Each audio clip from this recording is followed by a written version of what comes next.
बस मैं इतना ही कहना चाहूँगा कि फारूक भाई की टीम को बहुत नेक काम आप कर रहे हैं रमज़ान के पवित्र महीने में, और इस तरह के कार्यक्रम पहले भी आपने किए हैं, तो इसके लिए आप बधाई के पात्र हैं। और सभी लोगों को इस तरह के कार्यक्रम का आयोजन समय समय पर करते रहना चाहिए। धन्यवाद। थैंक यू फारूक भाई। मैं चाहूँगा दो शब्द मुजाहिद भाई भी अपने रखें। जी अस्सलाम वालेकुम। और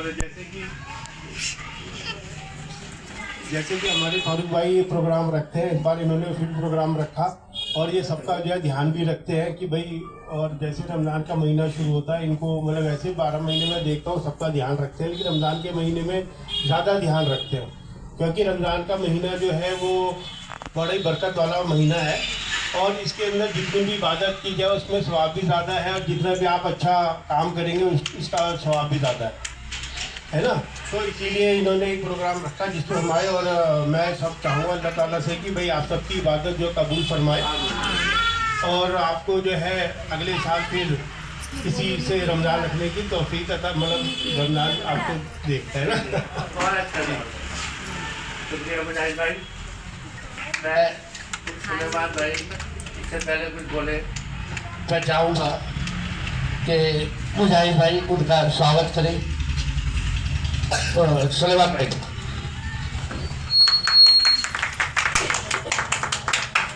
बसरी भाई, मैं आपसे दरख्वास्त करूंगा कि आप गोगी भाई का स्वागत करें।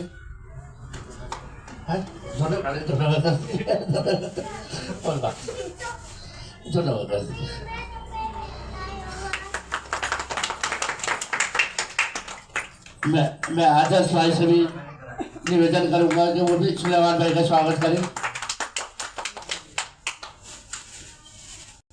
अकेल भाई, मैं आपसे भी दरख्वास्त करूंगा कि आप गोगी भाई का स्वागत करें। भैया 2-4 हो जाएंगे, उनकी तरफ से मुजाहिद भाई डाल एक बार मैं निवेदन करूंगा मुजाहिद भाई से कि वो सबकी तरफ से गोगी भाई का और सुलेमान भाई का स्वागत करें। सही साहब, आप अहमद भाई, सुलेमान भाई आपसे दरख्वास्त करूंगा क्योंकि बहुत देर हो गई मेरी बहनों को कि सुलेमान भाई आपके बीच आए हुए हैं, वो भी अपने 2 बातें अपनी बात पेश करें। अस्सलामु अलैकुम वरहमतुल्लाहि वबरकातुहू। आज इस खुशनसीब इस मौके पर जो फारूक भाई ने ये कार्यक्रम इससे पहले ही बुलाते रहते हैं, कई बार मैं मशगूलियत की वजह से नहीं आ पाया, उसके लिए मैं माजरत के साथ फारूक भाई से आप सबसे माफ़ी चाहता हूँ। फारूक भाई हमेशा ये कार्यक्रम करते रहते हैं, ये बड़ी खुशी की और सवाब की नीयत से करना अच्छी बात है। अगर हमारी नीयत सवाब की है तो तब उसका सवाब मिलेगा, इसमें हमारा दिखावा, कोई हमारी नीयत में दिखावा ना होना चाहिए, ये सबसे पहल है। मैं तहे दिल से फारूक भाई को भी दिली मुबारकबाद देता हूँ।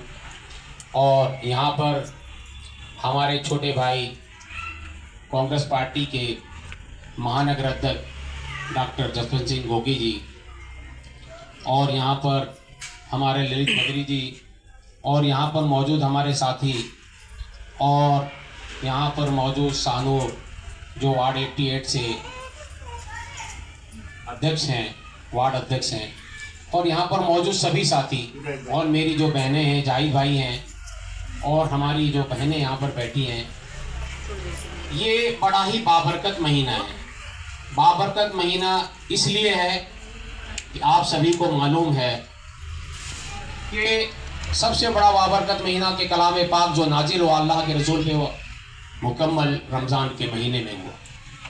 कलाम पाक की तिलावत हर घर में रमज़ान के महीने में और महीने में चाहे किसी मशगूलियात की वजह से नहीं होती हो, लेकिन रमज़ान के महीने में मेरा मानना है कि हर घर में तिलावत होती है और नमाज़ों का एहतमाम होता है, तरावी का एहतमाम होता है। तरावी का एहतमाम करना चाहिए, क्योंकि मैं बताना चाहता हूँ कि तरावी कोई नफली इबादत नहीं है, तरावी एक सुन्नत मुअक्किदा है, और सुन्नत मुअक्किदा वो है जिसे अल्लाह के रसूल ने कभी छोड़ा ना हो।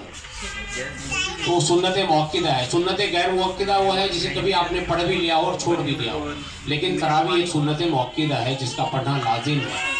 और हम सबको अल्लाह ताला तौफीक दे पढ़ने की और हिम्मत दे।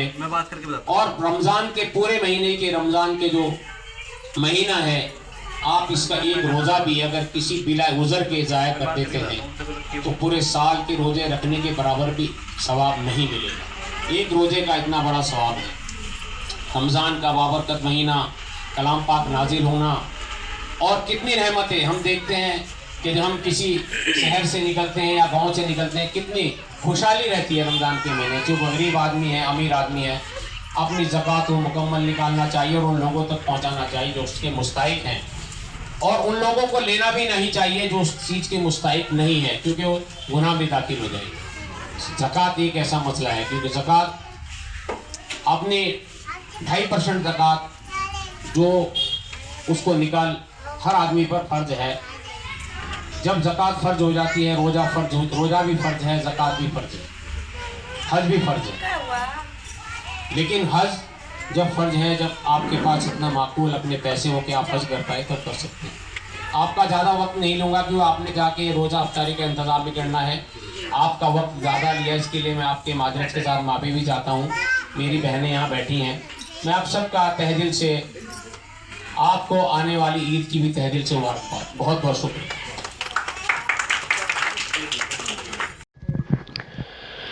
गढ़वाल की सान न्यूज़ से वरीश चंद्रा, और मैं आज आया हूँ विधानसभा धर्मपुर का क्षेत्र मुस्लिम कॉलोनी में, और यहाँ पर मेरी मुलाकात हो रही है फारूक अहमद जी से, और यहाँ पर एक कार्यक्रम था उसके विषय में पूछते हैं। सबसे पहले फारूक जी नमस्कार। नमस्कार भाई साहब, आपका चैनल में स्वागत है। आपको भी शुक्रिया। आज आपके निवास स्थान पे एक कार्यक्रम था, क्या कार्यक्रम था ये? देखिए, हमारा पवित्र महीना चल रहा है रमज़ान, और रमज़ान अब एंड पे ही है, और मैं हमेशा मैं अपनी हमारी जो टीम है हमेशा अपनी बहनों के लिए ईद के लिए तोहफा पेश करते हैं। तो अभी वो हम जैसे 7-8 दिन बच रहे हैं, 10 दिन के करीब बच रहे हैं ईद के, तो हम हमारी टीम के कांग्रेसी लोगों ने मिलके उनकी एक राशन किट बनाई थी, जो हमने उन्हें ईद के तोहफे में भेंट करी है।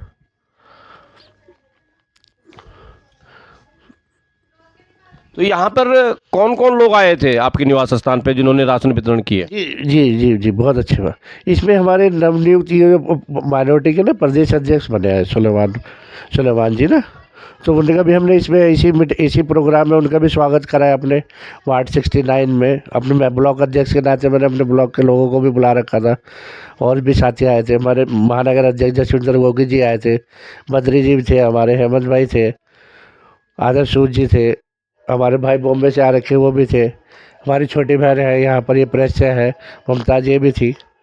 बहुत लोगों को उन लोगों से ही मैं तो बहुत पीछे रहता हूँ इन चीज़ों में, उन लोगों से ही मैंने बंटवाए थे, और ये उन्होंने अपने कांग्रेस की तरफ से भेंट करी है, अपनी बहनों को ईद के लिए तोहफा दिया है उन्होंने। ये जैसे आज अध्यक्ष बनने पे, अल्पसंख्यक प्रकोष्ठ के अध्यक्ष बनने पे सुलेमान अंसारी जी पहली बार आपके निवास स्थान पे आए, क्या लगा आपको कि वो 2027 में चुनाव की तैयारी कर रहे हैं?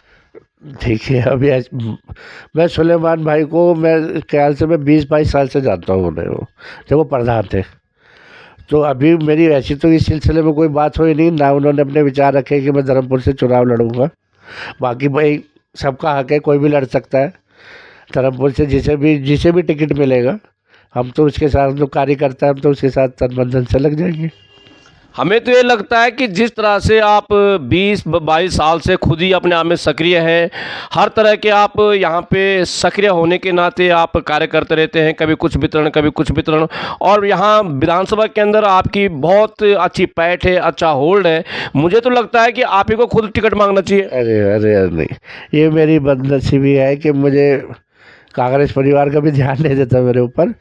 लेकिन ऐसा है, मैं मेहनत मेरी 2 तरीके से होती है। एक तो मैं कांग्रेसी हूँ, तो मैं जो भी प्रोग्राम करता हूँ उसे कांग्रेस की मैं अपने नेताओं को मुझे खुशी होती है उन्हें बुलाना। जो तरह जब मैं इस समाज में जुड़ा हूँ, सामाजिक काम करता हूँ, जो मैं अपनी बहनों के लिए कुछ भी प्रोग्राम हो, कुछ भी सामान बांटना हो, उन्हें मैं बांटता हूँ, एक भाई के नाते बांटता हूँ, सामाजिक के तौर पे बांटता हूँ। तो मेरे 2 in 1 काम हो जाते हैं, मुझे बड़ी खुशी, दिल से बहुत खुशी मिलती है। धर्मपुर अपने आप में एक बहुत बड़ी विधानसभा है और यहाँ हर जाति के लोग, हर धर्म के लोग, हर वर्ग के लोग रहते हैं और लगातार जो कि भारतीय जनता पार्टी से 2 बार जो है विधायक रह गए हैं और मेयर भी रह चुके हैं 2 बार। क्या लगता है आपको 2027 ये जो विधानसभा धर्मपुर क्षेत्र है, क्या लगता है इस बार कांग्रेस आ रही है? बिल्कुल बिल्कुल बिल्कुल। देखिए, मुझे चमोली जी के बारे में तो मैं कुछ नहीं बोलूँगा, मैं तो अपनी पार्टी की बात रख सकता हूँ आपसे कि मेरी इस बार कांग्रेस बहुत दमदार चुनाव लड़ रहेगी। बहुत इस कार्यकर्ता की नहीं है, इस बार जो वोट देते हैं लोग, जो आम लोग जो होते हैं, वो बहुत तरस के पास है, बेरोजगारी चरम पर है। 60 रुपये अभी गैस के फिर बढ़ा दिए, कह रहे हैं हमें अभी मतलब वो आपने अभी कांड वाले वो लड़कियों के कांड जो चल वो जो हुए थे वो चल ही रहे हैं, बेरोजगारी चरम पर है। ये सारी चीज़ें देख रही है जनता, इसी के बिहार पे वो बीजेपी को, मैं एक धर्मपुरी नहीं कह रहा हूँ, वो बीजेपी को उत्तराखंड से बहुत दूर जाके फेंकेगी। साथियों, आपने देखा है गढ़वाल किसान न्यूज और मेरे साथ जुड़े हुए हैं फारूक अहमद जी। नमस्कार और आपका समय देने के लिए बहुत बहुत धन्यवाद। बहुत बहुत धन्यवाद वरिश भाई आपका, जो आप इस छोटे से कार्यकर्ता की बाइट दुनिया को सुनवा देते हो। ये बाइट चलिए, धन्यवाद, शुक्रिया जी। आपका सुपरिचय? मुमताज़। कहाँ रहते हैं आप? मुस्लिम कॉलोनी। जैसे कि मुस्लिम कॉलोनी में लगातार हमारे फारूक अहमद जी लगातार सक्रिय रूप में कार्य कर रहे हैं और लगातार यहाँ पे कार्यक्रम होते रहते हैं। कभी राशन वितरण होती है, कभी रजाई कंबल वितरण करते रहते हैं, कभी स्वास्थ्य को लेकर दवाइयाँ वितरण करते रहते हैं। क्या लगता है आपको, किस तरह का कार्य कर रहे हैं? ये बढ़िया कर रहे हैं, काफ़ी साल से काम करते हैं इसमें और मदद भी बहुत करते हैं सबकी। तो कॉलोनी वासियों का क्या कहना है फारूक अहमद जी के लिए आगे भविष्य के लिए? हम तो कहते हैं इनको खड़े हुए, ये साथ हैं सब। वैसे भी अपने आप में धर्मपुर से जो ये पटेल नगर जो ब्लॉक है उनके वो अध्यक्ष भी हैं और वो तो शायद जो उनकी खूबियां हैं, जो उनका अपना एक स्वभाव है, जो अपना उनका एक व्यवहार है, उनको तो काफ़ी ऊंचाई तक जाना चाहिए। क्या कहेंगे? हाँ, यही है कि इनको तो ऊपर तक के जाना चाहिए। तो बहुत बढ़िया काम करते हैं लोगों के लिए, लेडीज़ के लिए, बच्चे, अनाथ बच्चे हैं जो भी हैं उनके लिए मदद करते हैं, हेल्प भी बहुत करते हैं, जो जिस चीज़ की ज़रूरत पड़ती है वो देते हैं। लगता है कि यहाँ पे जो फारूक अहमद जी हैं सबके लिए मददगार साबित होते हैं जी। चलिए, मेरे साथ जुड़े हुए हैं भाई साहब का परिचय। शाहब सैयद जी। सैयद जी, सबसे पहले चैनल में आपका स्वागत है जी। आपका भी बहुत बहुत धन्यवाद। आज यहाँ पे बड़ा सुंदर तरीके से कार्यक्रम हुआ, क्योंकि वैसे ही रोज़ा चल रहे हैं, रमज़ान का महीना है, ईद आने वाली है और कहते भी हैं कि जितना भी इस समय काम किया जाए वो फलभूति होता है, अच्छा लगता है। क्या कहेंगे आप? जी बिल्कुल, आपका कहना सही है। ये हमारा पावन महीना है रमज़ान, इसमें जनरली हर कोई ये चाहता है कि ज़्यादा से ज़्यादा पुण्य का काम कमाए, लेकिन हमारे फारूक भाई इस महीने की पर्टिकुलर आज के दिन की बात नहीं, आज तो उन्होंने बहुत बड़ा कार्यक्रम किया और काफ़ी लोग महिलाओं को उन्होंने अन्नदान किया, एक राशन का किट वितरण किया और अच्छा खासा प्रोग्राम। तो हमारे फारूक भाई मोहल्ले में बहुत अच्छी तरीके से, हमारे पूरे भंडारी बाग ये एरिया धर्मपुर विधानसभा जो ये है इसमें काफ़ी चर्चित हैं और सामाजिक रूप में बड़ी ज़मीनी रूप से कार्यकर्ताओं से जुड़े हुए हैं ये, और पब्लिक भी इनको हर कोई एक दूसरे से अच्छी तरीके से इनको जानता है। ऐसा नहीं कि ये कुछ काम करते हैं तब पब्लिक इनको याद करती है, बिना काम किए भी इनको हर आदमी अच्छी तरीके से जानता है, क्योंकि ये हर की ज़रूरत में खड़े रहते हैं। किसी का भी कठिन समय हो, ये उसके आगे बढ़ के बिना किसी लाभ के, इच्छा के, ये सबकी मदद करते हैं और सामाजिक रूप से ये बहुत अच्छी तरीके से लोगों से जुड़े हुए हैं। आपका भी चैनल में जुड़ने के लिए, समय देने के लिए बहुत बहुत धन्यवाद। धन्यवाद, धन्यवाद जी।